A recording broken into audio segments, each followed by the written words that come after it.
आप सभी लोगों का स्वागत करती हूँ।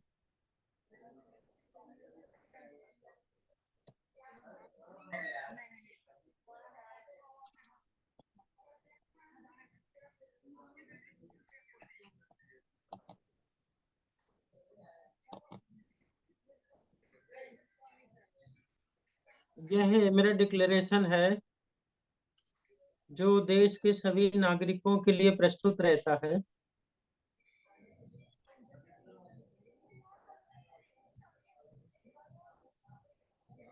मैं आरसी धीमान यह घोषणा करता हूँ। नंबर एक यह है कि मैं भारत के संविधान में पूर्ण आस्था विश्वास रखता हूँ। यह कि मेरा उद्देश्य किसी भी राजनीतिक दल की विचारधारा का समर्थन या विरोध करना नहीं है। यह कि मैं धर्म, मूल, वंश, वर्ण, जाति, लिंग, रंग, जन्म स्थान आदि के आधार पर होने वाले भेदभाव का समर्थन नहीं करता हूँ।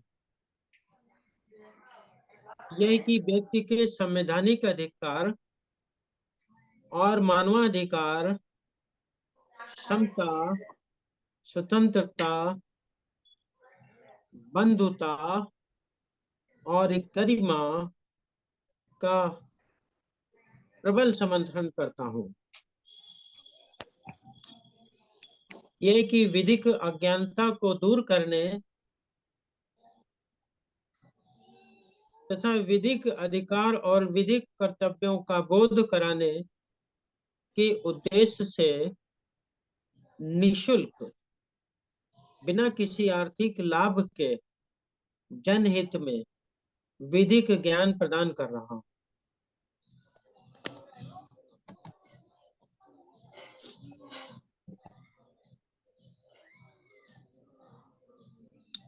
राष्ट्रीय बौद्ध महासभा के संस्थापक माननीय धर्म प्रकाश भारती बौद्ध जी, पूर्व एमएलसी, उत्तर प्रदेश सरकार।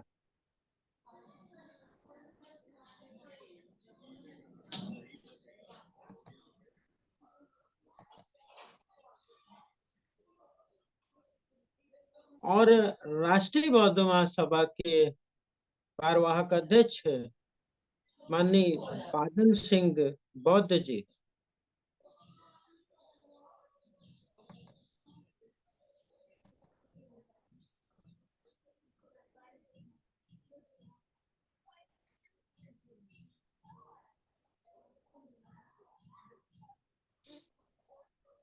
और राष्ट्रीय बौद्ध महासभा के आज के इस वेबिनार की अध्यक्षता कर रहे माननीय के बौद्ध जी,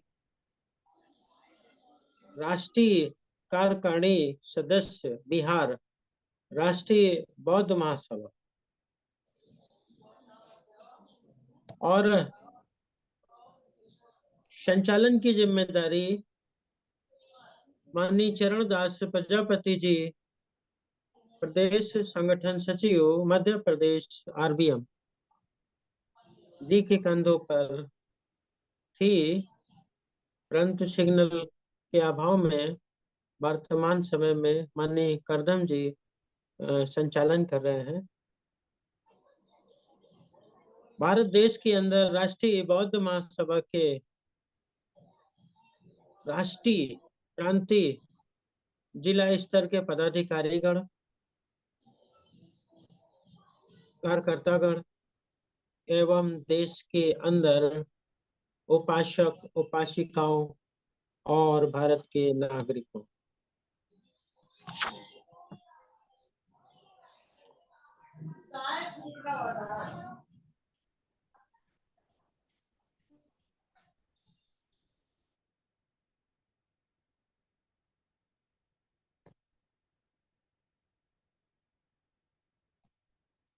जैसे कि आज आर्टिकल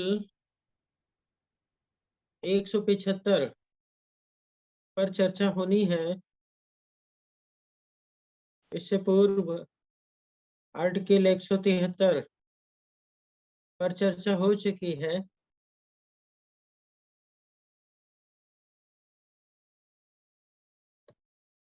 आर्टिकल 175 के संबंध में मैं स्पष्ट कर दूं कि अनुच्छेद 117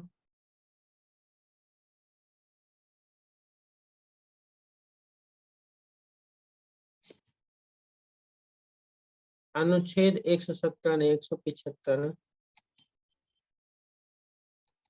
के अंदर राज्यपाल के अधिकारों के संबंध में बताया गया है। राज्यपाल को जो अनुच्छेद 175 में शक्तियां प्राप्त हुई है वह है कि राज्यपाल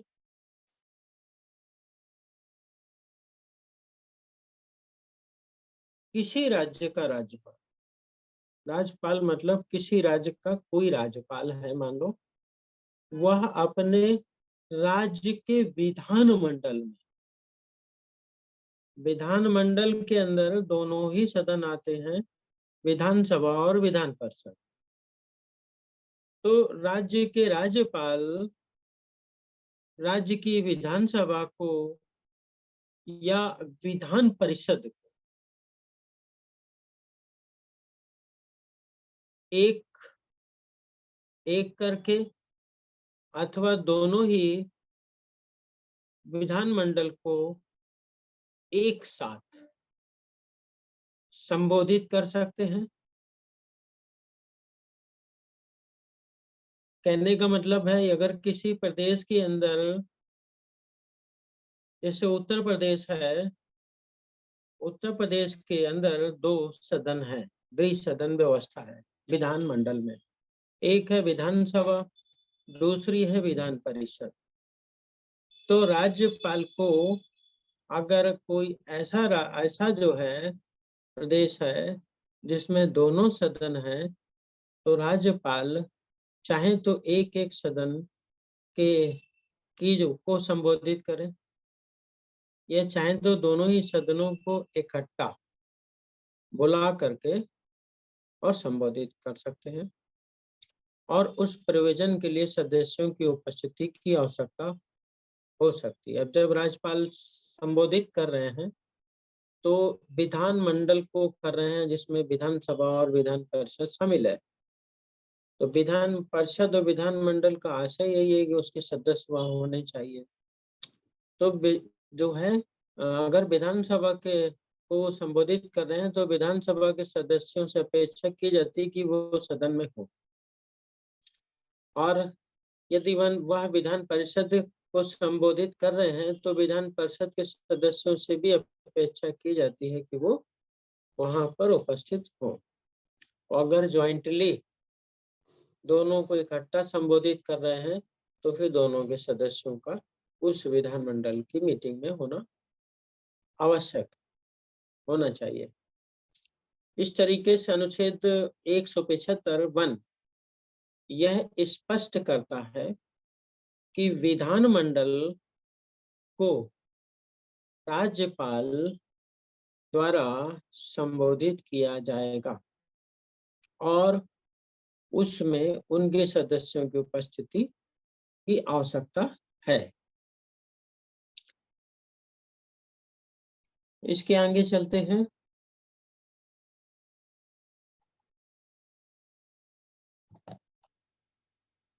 अनुच्छेद 175(2) अनुच्छेद 175 का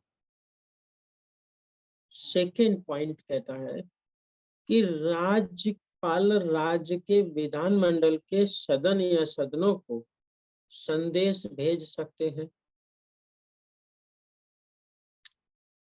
चाहे वह विधानमंडल में लंबित विधेयक के संबंध में हो या अन्यथा जिस सदन को कोई संदेश भेजा जाता है वह सुविधाजनक प्रेषण के साथ विचार करेगा। संदेश द्वारा आवश्यक किसी भी मामले को ध्यान में रखा जाना चाहिए। यहाँ पे मैसेज जो कन्वे करेंगे राज्यपाल विधानमंडल के सदन या सदनों को, चाहे वो विधानसभा हो चाहे वो विधान परिषद हो, तो वह संदेश चाहे किसी जो है सदन के अंदर कोई विधि से संबंधित हो, विधेयक के से संबंधित हो, उस विधेयक से संबंधित मान लो कि विधायिका ने किसी विधेयक को लंबे समय से जो है मान लीजिए विधेयक पर कोई विधि सम्मत निर्णय नहीं लिया है, या कुछ विधेयक के संबंध में कुछ राज्यपाल को कुछ विधिक उनका अपना लीगल दृष्टिकोण है, तो उस संबंध में वह विधानमंडल को मैसेज भेजेंगे, आशय संदेश भेजेंगे। संदेश में वह जो उनके दिमाग के अंदर, राज्यपाल के दिमाग के अंदर जो तथ्य उभरेंगे किसी विधेयक को पढ़ करके, या कोई भी ऐसा मामला जो उनके अधिकार क्षेत्र के अंतर्गत आता है, और वह उससे संबंधित उनके तथ्य दिमाग में उत्पन्न होते हैं कि यह जो विधेयक है इस संबंध में दिस, तो कोई कंफ्यूजन है, कोई सलाह है, कोई जो है मतलब उनको किसी बिंदु पर कोई आपत्ति है या कोई विचार है, तो उस संबंध में वह संदेश विधानमंडल को भेजेंगे। और जब आप वह संदेश भेजेंगे तो उस जिस सदन को संदेश भेजा जाएगा, चाहे विधानसभा को भेजा गया हो चाहे विधान परिषद को भेजा गया हो, अगर विधानसभा को भेजा गया संदेश है तो वह भेजा गया संदेश पर विधानसभा को ध्यान देना है और विचार करना है। यदि वह संदेश विधान परिषद को भेजा गया है तो उसे भी जो है उस संदेश को अपने संज्ञान में लेना है और उस पर विचार करना है, उस पर एक्शन लेना है। This is clear article. तो अनुच्छेद 175 दो भागों में बटा हुआ है। पहला भाग कि विधानमंडल को संबोधित करने का अधिकार राज्यपाल को दिया गया। क्यों दिया गया है? राज्यपाल कार्यपालिका का प्रधान है और राज्यपाल की पदाधिकारियों की संज्ञा में ये सारा मंत्रिमंडल आता है। राज्यपाल अपना कार्य जो है मंत्रिमंडल के माध्यम से ही करते हैं, तो मंत्रिमंडल तो उनके कार्यपालिका का के एक हिस्सा है ही, परंतु जो विधानमंडल में दूसरे अन्य सदस्य हैं उनको भी वो अपने विचारों से अवगत कराते हैं। तो कैसे होगा? संबोधित करने का अधिकार जब उन्हें होगा तभी तो वह संबोधित करेंगे, अन्यथा कोई भी एक क्वेश्चन उठा देगा कि भाई आप तो राज्यपाल हो और विधानमंडल के अंदर आपको क्या संबोधित करने की जरूरत है, मुख्यमंत्री साहब हैं तो। इसलिए उनको लीगल रूप से यह अधिकार दिया गया अनुच्छेद 175 एक में कि you have power to address assembly. Constituent assembly जो है आपके जो विधानमंडल है उसको आप करिए, संबोधित करिए।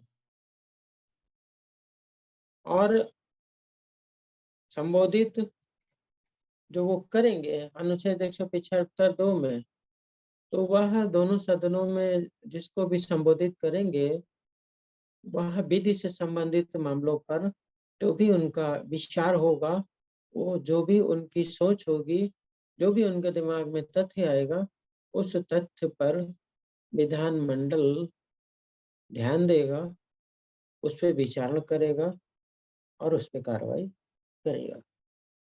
इस तरह से अनुच्छेद 175 के अंदर राज्यपाल की अधिकार और शक्तियों के संबंध में बताया गया। अब आते हैं अनुच्छेद 176 पे। अनुच्छेद 176।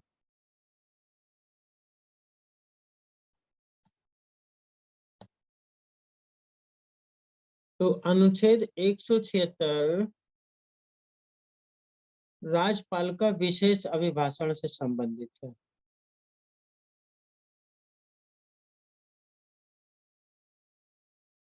यहाँ पर अनुच्छेद 176 के अंदर 1 में स्पष्ट किया गया है कि विधानसभा के लिए प्रत्येक आम चुनाव के बाद पहले सत्र के प्रारंभ में और प्रत्येक वर्ष के पहले सत्र के प्रारंभ में राज्यपाल विधानसभा को संबोधित करेंगे। यह विधान परिषद वाले राज्य के मामले में दोनों सदनों में एक साथ इकट्ठा हुए विधायिका को अपने सम्मान के कारणों के बारे में सूचित करेंगे। तो कहने का मतलब क्लियर है कि अनुच्छेद 176(1) के अंदर स्पष्ट किया गया है कि जब कोई नई विधानसभा गठित होगी, प्रत्येक विधानसभा के लिए प्रत्येक आम चुनाव के बाद, आम चुनाव यानी कि जब कोई नई विधानसभा चुनकर आएगी तो उस चुनी हुई विधानसभा का प्रारंभ राज्यपाल के अभिभाषण से चालू हो। यानी जो नई विधानसभा चुन करके आएगी उसका जो पहली मीटिंग होगी उसको जो है संबोधित राज्यपाल जी करेंगे।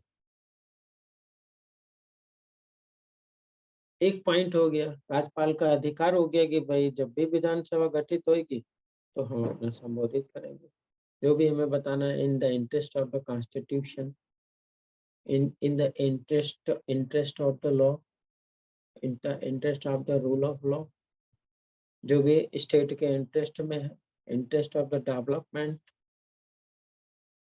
एजुकेशन, जिस विषय में भी उनको लगता है कि उन्हें अभिभाषण देना है तो वह अभिभाषण देंगे। ये उनका राइट है। एक बिंदु। दूसरा, अनुच्छेद 1 के अंदर एक और अधिकार उन्हें प्रदान किया गया है कि प्रत्येक साल में जो पहला सत्र होगा उस विधानमंडल का, उस विधानमंडल को भी जो है राज्यपाल संबोधित करेंगे। इस प्रकार से राज्यपाल को 2 प्रकार से संबोधित करने का अधिकार है। पहला ये कि जब कोई विधानसभा इलेक्शन के बाद गठित होगी तो उस गठित विधानसभा का जो पहला प्रारंभ होगा उस पहले प्रारंभ को, जो सत्र का उनका पहला प्रारंभ होगा उसको माननीय राज्यपाल जी के संबोधन से आरंभ किया जाएगा। और दूसरी बात, प्रत्येक वर्ष में प्रत्येक राज्य में वहां के विधानमंडल के द्वारा जो पहला सत्र बुलाया जाता है, मीटिंग होती है, उस पहले सत्र को भी राज्यपाल द्वारा ही संबोधित किया जाएगा। ये यहाँ पर बात है। जिन राज्यों के अंदर विधानसभा और विधान परिषद दोनों है, उन राज्यों के दोनों ही सदनों को संयुक्त रूप से इकट्ठा करके जो है राज्यपाल महोदय अपना अभिभाषण देंगे। इस तरीके से अनुच्छेद 176 राज्यपाल के अभिभाषण के संबंध में स्पष्ट करता है।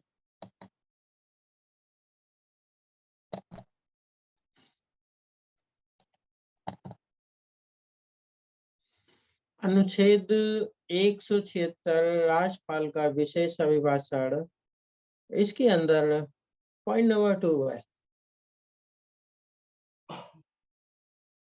पॉइंट नंबर 2 ये कहता है कि सदन या सदन की प्रक्रिया को विनियमित करने वाले नियमों द्वारा ऐसे अभिभाषणों में निर्दिष्ट मामलों की चर्चा के लिए समय के आवंटन के लिए प्रावधान किया जाएगा। अब ये दूसरा इशू है। दूसरा इशू बड़ा महत्वपूर्ण है। ये भी जो है बहुत ही महत्वपूर्ण है और ऐसे इशू को भी जो है संगठनों में शामिल किया जा सकता है। इशू ये है कि जो राज्यपाल महोदय अभिभाषण देंगे, उस अभिभाषण को वो कब देंगे, 10 बजे देंगे, 11 बजे देंगे, 12 बजे देंगे, कितनी देर देंगे, है उसको भी नियमतः जो है बनाया गया है। तो सदन के अंदर जो राज्यपाल महोदय का अभिभाषण होना है, उस अभिभाषण के लिए एक समय फिक्स किया जाएगा और उसको आवंटित किया जाएगा नियमों के अंतर्गत। जो है सदन को चलाने के लिए एक नियमों की प्रक्रिया होती है, तो उस प्रक्रिया के तहत सदन चलता है और उसी प्रक्रिया के तहत उनको समय उनका आवंटन किया जाएगा। जैसे कि किसी जो है जिले के अंदर अदालत है और आपराधिक न्यायालय की बात करें अगर हम, तो आपराधिक न्यायालय आपराधिक मामलों पे विचार करता है। आपराधिक मामले जैसे कि हम भारतीय दंड संहिता 1860 के अंतर्गत किए गए अपराध को देखें तो भारतीय दंड संहिता 1860 के अंदर अपराधों के विषय में बताया गया। अपराध और दंड, अपराध और दंड, अपराध और दंड, अपराध और दंड, इसी से भरी हुई है। अब जो है अपराध और दंड तो लिखा है, परंतु न्यायालय इन अपराधों के लिए निश्चित दंड कैसे देगा? What will be the procedure to sentence, to punish? तो उसके लिए एक अलग से बुक लिखी गई कि न्यायालय काम करने की प्रक्रिया क्या होगी, उसकी नियमावली क्या होगी। तो जो है उसकी प्रक्रिया को स्पष्ट करने के लिए भारतीय दंड प्रक्रिया संहिता 1973-72 अमेंडमेंट होते रहे, उसमें भी वो लिखी गई। उसके अनुसार जो है अपराध देने की एक प्रक्रिया तय की गई। उस प्रक्रिया के तहत जो है अभियुक्तों को जो है ट्रायल किया जाता है और उन्हें पनिश किया जाता है। हाई कोर्ट के अंदर हाई कोर्ट नियमावली है। जेल के अंदर कैदियों को रखने के लिए जेल मैनुअल है। तो फिर स्कूल कॉलेज चलाने के लिए university grant commission, university act जो है उसके नियम कायदे हैं। तो फिर विधानसभा को चलाने के लिए भी एक प्रक्रिया, एक नियम सुनिश्चित है और उस निश्चित विधानसभा के अंदर नियमों के अनुसार ही राज्यपाल को समय आवंटित किया जाएगा। यहाँ से स्लाइड समाप्त होती है और 7:51 भी हो रहा है। तो हम लोग अनुच्छेद 175, अनुच्छेद 176 पर चर्चा कर रहे थे। अनुच्छेद 175 और 176 पर अगर किसी को कोई क्वेश्चन करना है तो पूछ सकते हैं। लीगल क्वेश्चन करिए, नॉन पॉलिटिकल। जो बताया गया है उसमें कुछ ना समझ में आया तो बात करिए। राजनीतिक सवाल का जवाब देने के लिए बहुत सारे वेबिनार होते हैं, तो उसी में जो है उन सवालों का जवाब मिल जाएगा। हमारा तो उद्देश्य है कि कानून की बारीकियों को समझा जाए, समझाया जाए। तो इसमें अनुच्छेद 175 176 पे अगर किसी के मस्तिष्क में कोई सवाल पैदा होता है तो पूछिए।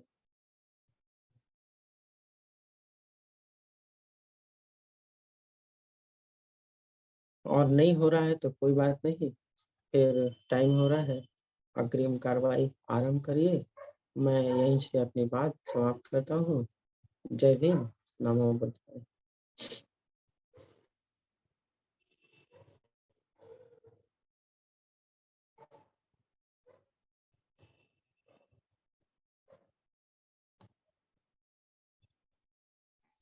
हाँ, बहुत बहुत साधुवाद आदरणीय प्रोफेसर साहब। आपने बड़े ही 175 और 176 का बखूबी आपने प्रबोधन किया और उसके विस्तृत रूप में आपने बात रखी। बहुत बहुत साधुवाद। अब किसी को मेरे ख्याल से कोई क्वेश्चन नहीं है, कोई अपना क्वेश्चन कर सकते हैं, समय है हमारे पास में।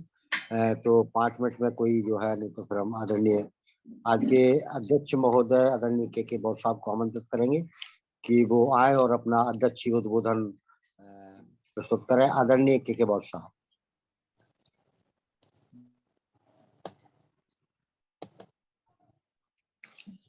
जी आदरणीय अध्यक्ष महोदय।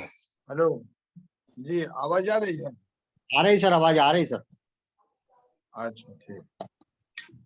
महाकारुणिक तथागत बुद्ध बोधिसत्व डॉक्टर भीम अम्बेडकर एवं समस्त मूल निवासी महापुरुषों को नमन। संस्थापक अध्यक्ष धर्म प्रकाश भारती जी एवं कार्यकारी अध्यक्ष बादल बौद्ध जी एवं समस्त मूल निवासी बहनों भाइयों को नमो बुद्धाय, जय भीम। ये संविधान चर्चा की श्रृंखला में ये जो रखा गया है एक दिन सप्ताह में, इसका उद्देश्य ये नहीं है कि लोगों को कानून का एक्सपर्ट बनाना है, वकील बनाना है, ऐसा नहीं है। लेकिन कुछ बेसिक जानकारी हर एक नागरिक को होना चाहिए। अब समझने के लिए हम बताते हैं, क्योंकि समझना बहुत जरूरी है। मकसद है हम लोगों को समझना। सुनना तो सुनते हैं, अगर नहीं समझे तो फिर सुनना ही बेकार है। तो इसको इस तरह से समझा जाए कि जैसे मैट्रिक प्राइमरी स्कूल से लेकर 10वां तक हर विषय को पढ़ना पड़ता है। भले बचपन में सोच ले कि हमें डॉक्टर बनना है या इंजीनियर बनना है या कुछ बनना है, लेकिन बचपन में उन्हें हिस्ट्री, ज्योग्राफी, सोशियोलॉजी, जितना विषय है मानव जीवन से संबंधित सभी विषयों को थोड़ा थोड़ा जानकारी होनी चाहिए। अब बाद में होता है, इंटर के बाद जो हो जाता है कि डॉक्टर बनना है तो बायोलॉजी पढ़िए, इंजीनियर बनना है तो मैथमेटिक्स पढ़िए, इस तरह से भाई जनरल है तो अपना जनरल पढ़िए। तो उसी तरह से ये जो संविधान की जानकारी है, हम लोग को एक बेसिक जानकारी, अगर सर जी जो है धीमान साहब बहुत डिटेल में बहुत अच्छा समझाते हैं, आगे article by article, point by point समझाने का प्रयास करते हैं, ताकि जो कभी नहीं सुने हैं वो उनको भी समझ में आ जाए, और जो पहले जान रहे हैं वकील लोग हैं उनको भी एक तरह से रिफ्रेशर का काम करता है। तो हम लोग देख रहे हैं, हर सोमवार को हम लोग देखते हैं। तो कहने मतलब यह है कि संविधान की चर्चा का उद्देश्य है कि बेसिक जानकारी नागरिक के हैसियत से हम लोग को होना चाहिए, और वो यही है तरीका कि हम लोग इसे व्यवस्था तो सरकार की तरफ से होनी चाहिए थी। जैसे हाई स्कूल तक कम से कम थोड़ी बहुत जानकारी होना चाहिए कि प्रेसिडेंट क्या है, गवर्नर क्या है, इस तरह से होना चाहिए था। राज्यसभा क्या है, विधानसभा क्या है, ये सब थोड़ी थोड़ी जानकारी होनी चाहिए ताकि जिसको इंटरेस्ट लगता हो जाता, लेकिन ऐसा नहीं हो रहा। इसलिए राष्ट्रीय बौद्ध महासभा ने अपना एक विचार किए कि भाई हम लोगों को जानकारी होनी चाहिए कानून की, और इसी के तहत ये कार्यक्रम को रखा गया है। ये तो सबसे इम्पोर्टेंट आर्टिकल जो है हम आपको बताएंगे, बहुत अच्छा है, जानना चाहिए सबको। वो है आर्टिकल 13, अनुच्छेद 13, बहुत इम्पोर्टेंट। सही से सब आर्टिकल इम्पोर्टेंट, सब जगह नियम कानून बना हुआ है। ये सुपर कानून है, तो डिटेल में हम पहले ही बता चुके हैं कि जो संविधान जो है ये सुप्रीम लॉ, सुप्रीम कोर्ट से भी ऊपर, सुप्रीम कोर्ट भी संविधान के साथ, इवन पार्लियामेंट जिनको देश में शासन कर रहा है वो भी इसी के अधीन। ये उनका अधिकार को कर्टेल किया गया है, फंडामेंटल राइट जो संविधान लिखा हुआ है कि पार्लियामेंट भी कोई ऐसा कानून बना ही नहीं सकता, लागू तो बाद में होगा, बना ही नहीं सकता जो फंडामेंटल राइट के विरुद्ध। इसलिए उसको राइट नहीं बोला गया। राइट दो तरह का है, एक है लीगल राइट, कानूनी अधिकार, एक है फंडामेंटल राइट जिसके लिए डायरेक्ट हाई कोर्ट और सुप्रीम कोर्ट जा सकते हैं, लेकिन लीगल राइट के लिए आपको लोअर कोर्ट से जाना पड़ेगा, फर्क है। तो ये सब बेसिक चीजें जानना चाहिए। हम लोग तो एडवोकेट हैं तो हम लोग थोड़ा सा जानते हैं, लेकिन सभी लोग को वो तो डिटेल जानकारी नहीं होती है, लेकिन इसीलिए थोड़ा थोड़ा जानकारी देना चाहिए। तो हम ये बता रहे थे आर्टिकल 13, शायद आप लोग सुने होंगे कि 13 को बहुत खराब बोला गया है भारत में। 13 नंबर संख्या को इसीलिए बोला गया है कि 13 नंबर जो आर्टिकल है संविधान का वो बहुत जबरदस्त है, पूरा हर पावर को सीज कर दिया, सभी का पावर सीज कर दिया, उसमें कंट्रोल बना दिया कि आप देश में कोई ऐसा कानून नहीं बना सकते, और अगर बना हुआ है पहले से, आजादी के पहले से अगर बना हुआ था वो भी नल एंड वॉइड हो जाएगा। लेकिन हम लोग को ये भी नहीं मालूम है कि क्या कानून बना हुआ था और क्या कर्टल हो गया, जैसे स्लेवरी बैंड, लेकिन अभी भी स्लेवरी हो रही है, व्यवहार में तो हो ही रही है। हम लोग जाने, अब जो बेचारा कर रहा है स्लेवरी उनको पता ही नहीं है क्या कानून है।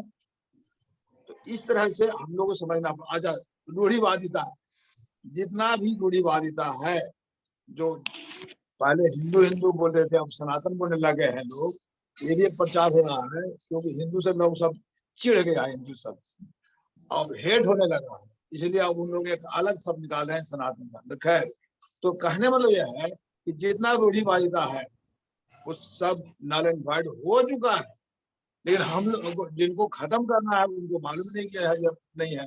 अब माने जा रहे हैं कि भाई चला रहा है, परंपरा के नाम पर चला रहा है, तो ऐसे चला रहा है। ये बेसिक चीज हमें बहुत जानना जरूरी है। तो एक पारा खाली पढ़ देते हैं तो आपको समझ में आता है, हिंदी में ही है। मूल अधिकारों से असंगत, फंडामेंटल राइट, मूल अधिकारों से असंगत और उनका अल्पीकरण, असंगत या उसका कमजोर करता है, या तो खत्म करता है या कमजोर करता है, करने वाली विधियां इस संविधान के प्रारंभ से ठीक पहले, लेकिन संविधान जो लागू हुआ उसके ठीक पहले भारत के राज्य में प्रवृत्त सभी विधियां, जितने भी कानून हैं, उस मात्रा तक शून्य होगी जिस तक वे इस भाग में उपबंधों के असंगत। इसका मतलब जो संविधान में लिखा हुआ है इससे अगर असंगत है, इससे मिसमैच है, इसके खिलाफ कंडक्टिविटी है, तो वो नल एंड वॉइड। एक्सप्लेनेशन दिया हुआ है। राज्य, यहाँ राज्य मतलब स्टेट नहीं, राज्य मतलब कंट्री होता है संविधान। ये देश ऐसी कोई विधि नहीं बनाएगा जो इस भाग द्वारा प्रदत्त अधिकारों को छीनती है या न्यून करती, मतलब फंडामेंटल राइट। इस खंड के उल्लंघन में बनाई गई प्रत्येक विधि उल्लंघन की मात्रा, जितना पोर्शन उल्लंघन है, अवरोध करता है, उतना पोर्शन नल एंड वॉइड, मतलब शून्य, उसका कोई वैल्यू नहीं, पेपर नमक का पुड़िया हो जाता है। इसको ऐसे बोलचाल भाषा में है। इस अनुच्छेद में जब तक कि संदर्भ में अन्यथा अपेक्षित ना हो, विधि के अंतर्गत, कानून के अंतर्गत भारत के राज्य क्षेत्र में विधि का बल रखने वाला कोई भी अध्यादेश, कानून का जो बनता है उसका है कि अध्यादेश, आदेश, उपविधि, नियम, विनियम, अधिसूचना और रूढ़ी या प्रथा।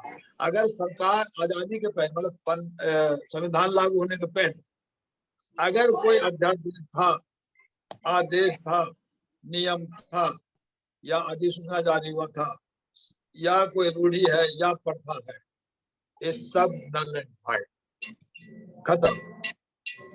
इसीलिए दिया है प्रवृत्त विधि के अंतर्गत भारत के राज्य क्षेत्र किसी भी विधानमंडल या अन्य सक्षम पदाधिकारी द्वारा इस संविधान के प्रारंभ से पहले पारित या बनाई गई विधि है जो पहले ही निर्देशित कर दी गई है, चाहे वो ऐसी विधि या उनका कोई भाग उस समय पूर्णतः या विशिष्ट क्षेत्रों में प्रयुक्त नहीं है।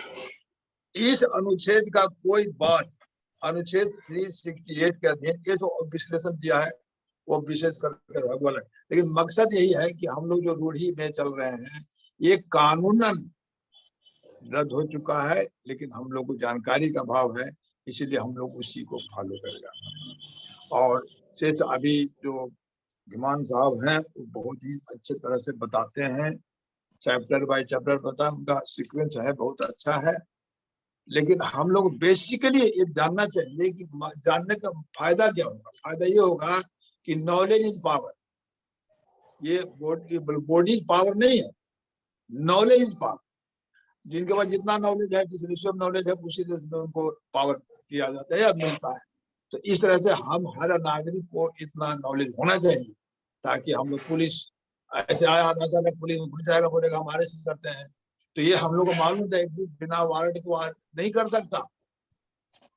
तो ये सब छोटे छोटे चीजें हैं जो डे टू डे लाइफ में जरूरत पड़ती है, लेकिन हम लोग जानकारी नहीं है तो सीधे लाल टोपी देख लिया हम लोग घबरा जाते हैं, ऐसा नहीं।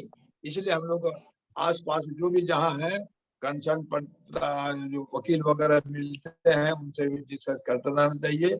इसी के लिए हम लोगों ने एक सप्ताह का एक सिस्टम दिया है, हर गांव में मोहल्ला में जहाँ वकील है और जो वकील नहीं है वो सभी मिलेंगे, अभ्यास हम लोग करेंगे तो देर से देर हम लोग मेंटली डेवलप हो जाए।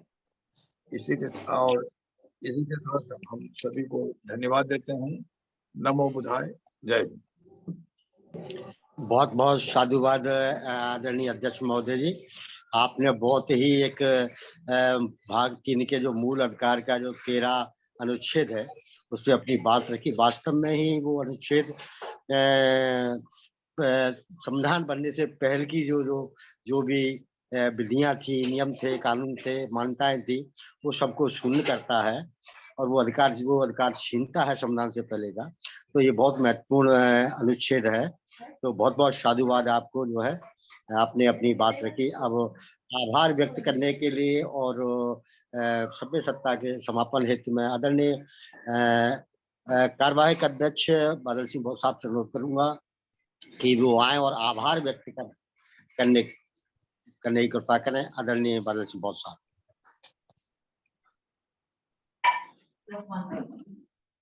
बहुत बहुत आभार आदरणीय उपस्थित जनों का। हम सभ्य सत्ता से कार्यक्रम का समापन करते हैं। सभी साथी अपने माइक खोलेंगे और हम समापन करते हैं। चलिए सभी लोग हाथ जोड़ेंगे, सभ्य सत्ता के माध्यम से कार्यक्रम को समापन करेंगे। सभी साथी अपने माइक खोलेंगे। सत्ता सुखी हों, सबे हों चखे मिनु, सबे बदानि पश्यन्तु मा कंचि माधवा। आज के कार्यक्रम के